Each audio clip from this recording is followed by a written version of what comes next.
Alul haki mangkari ahli hak, palul haki mangkari ahli hak, ahli bebeneran. Eta wahum anu ari ahli hak, eta ahlus sunati, ahli sunnah, wa jamaati, sareng jamaah, ahli sunnah, wa jamaah. Eta ahlus sunati anu netepan kana sunnah, wa jamaati jeung anu netepan kana jamaah. Tolabu anu malirarian atau tolabu anu milarian cenah ieu kitu ahlul haq atawa ahli sunnah wa jamaah atau ahlul haq al haqo kana bebeneran minallahi ti Allah. Minallahi ti Allah. Pedoman Quran gitu logatna. Al haqo kana beneran minallahi ti Allah pedomana Quran. Ta'ala halna luhur Gusti Allah. Al haqu ari Gusti Allah eta anu bener. Al hadi tur anu nuduhkeun. Al mubinu tur anu ngajelaskeun. Al asimu tur anu ngajaga, anu ngaraksa. Pahadahum mangka bakal nuduhkeun ka ahlul haq, mangka bakal nuduhkeun ka ahlul haq insyaallah Gusti Allah taala hanalu Gusti Allah.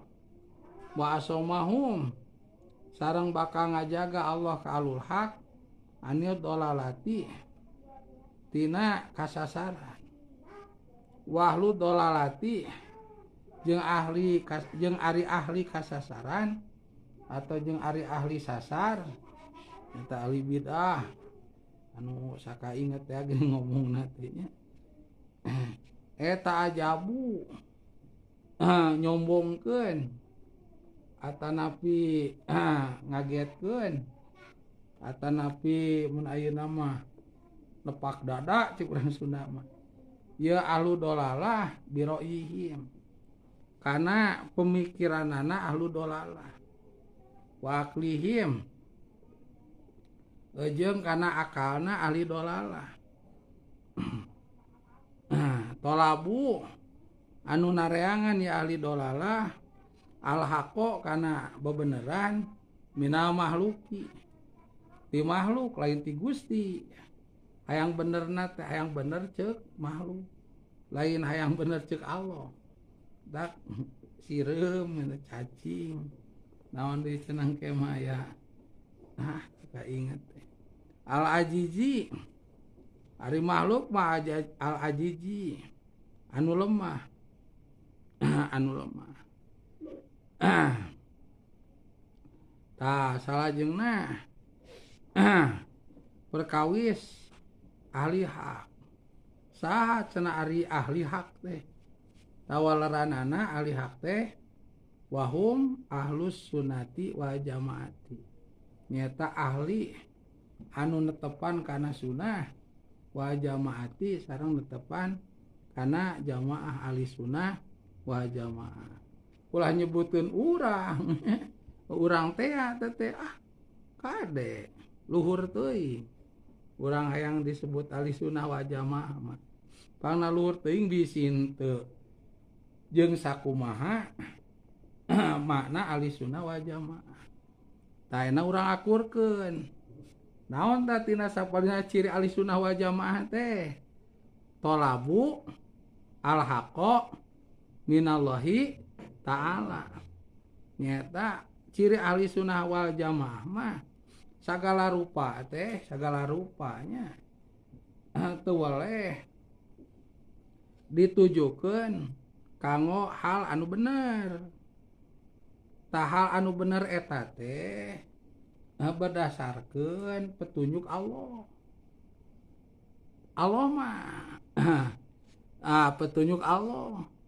Tah Allah mah ka urang malah langsung nunjuk mere pituduh ka urang mah langsung Allah teu pelantara moal kitu. Da moal aya nabi jeung rasul sabaraha kangjeng nabi, moal aya deui anu paparinan wahyu kitu salianti kangjeng nabi kitu, jeung moal aya nu tepangan ku malaikat Jibril dina ragama paringkeun wahyu salianti kangjeng nabi. Lamun teh mah aya tah nu ngaku-ngaku jeung malaikat Jibril teh siga CS ngobrol sagala. Wah, aya bahasa medon bahasa Jawanya. Wah, malaikat Jibril teh meuni siga ieu ngahina isanya. Aya tah mah tinggal nyampa tarangna gitu. Tah kumaha cara milarian bebeneran ti Gusti nyata diwihikeun kana petunjuk ti Gusti anu dipaparinkeun ka kangjeng Nabi anu disebat pang agung-agungna mukjizat anu namina Al-Qur'an. Wihikeun deui ka Al-Qur'an. Tah atuh da Qur'an teh urang teu bisa ngamana-anana bisi salah atuh pesek anu nerjemahkeun Qur'an. Lain Quran terjemah kade naon hadis itu. Waktu hadis saur atik teh lieur sami komo loba gitu anu eusina eta hadis teh mesek Quran. Naon atuh tak anu mesek kana hadis, naon pidawuh ulama gitu, pidawuh ulama. Nah diantawisna naon pidawuh ulama teh kunyaah-nyaahna ulama ka urang bae dieuna nya anjeunna ngadamel buku-buku ceuk umum mah ceuk urang mah kitab-kitab anu nerangkeun mangrupi-rupi katerangan. Aya nu di pasal-pasal model fikih mah nya, aya nu di bab gitu model nahwu di antarana kitu nya. Anu eusina eta pidawuh ulama teh barudak nerangkeun hadis. Anu eta hadis teh nerangkeun eusina Quran. Jadi urang ngaji kitab kieu teh atik kade kudu ngartos nya. Ieu teh hakikatna mah urang teh keur ngaderes Quran. Keur ngaji eusina Quran, keur ngahartosan Quran. Urang teh keur hayang apa tujuanana dina eta Quran. Kitu ngaji ieu teh mata geuning urang ulah heran. Capasana eta mah da aya pelajaran Quran kitab we kitu seuseuna mah. Kitu tah eta dongeng kitu barudak. Ngaji kieu teh ngaos karya para ulama. Anu karya para ulama eta teh nguningakeun katerangan Kangjeng Nabi sebut hadis. Anu eta hadis teh nguningakeun katerangan ti Allah anu namina Al-Qur'an. Mata ulah heran aya pasaten jarang ngaos Qur'an mah kitab we cenah kitu. Nya eta teh ngaos kitab teh jero-jeroanana mah kitu sapertos ngaos Qur'an. Keur ngahartosan Qur'an, lajeng keur nerangkeun Qur'an, keur ngabahas eusi jeung tujuan Qur'an. Terangkeun ku ulama. Tah, jadi ahli sunnah wal jamaah teh nyata jami anu teu weleh milarian bebeneran. Munguh Allah tapi benerna teh dengan cara itu. Mun ayeuna mah ngacu atanapi megang pedoman kana pidawuh ulama. Anu eusina pidawuh ulama teh pidawuh Kangjeng Nabi. Anu pidawuh Kangjeng Nabi eusina Quran. Jadi sadiring sadumadi sarengkak saraparipolah kitu tik cik bahasa sepuh mah nya rada jero bahasa teh. Teu weleh diakurkeun sagala rupa ge kana pidawuh ulama. Nyata ieu nu adamelan kitab. Kitu. Tah bisi teu apal atuh naroskeun nih. Kanu apa kana maca ieu kitab tapi nu bener maksa nu bener teh nu bisa kana kitab eta teh anu nyaan ahli hak nyaan milarian bebeneran anu bebeneran eta ti Allah tah gitu tolabul haqqo minallahi ta'ala naon sawabna ti Allah Allah mah al haqqu al hadi al mubinu al asimu Allah mah dat anu bener tuh Allah mah dat anu tiasa nuduhkeun Allah mah tiasa mertelakeun atau ngajelaskeun tuh Allah mah dat anu tiasa ngaraksa jeung Allah mah tiasa nuduhkeun ka sakabeh makhlukna jeung Allah tiasa ngajaga ka sakabeh makhlukna tina naon tina sasar kitu tina salah lamun naon lamun eta jelemana aneanganna teh bebeneran bari bebeneranna ti Gusti Allah kitu carana nyata berpedoman kana pidawuh ulama anu eusi pidawuh ulama eta teh nerangkeun pidawuh Kangjeng Nabi anu pidawuh Kangjeng Nabi nerangkeun Quran gitu tah insyaallah ai niatna sae tujuanna sae carana sae mah ku Gusti bakal dijaga diriksa tina sasar moal tah kumaha nu namina sasar wa ahlu dolalati tadi terangkeun ajabu biro wa aklihim cirina ya cirina ahli dolalah ahli sasar lamun saur bahasa umumna mah ahli bid'ah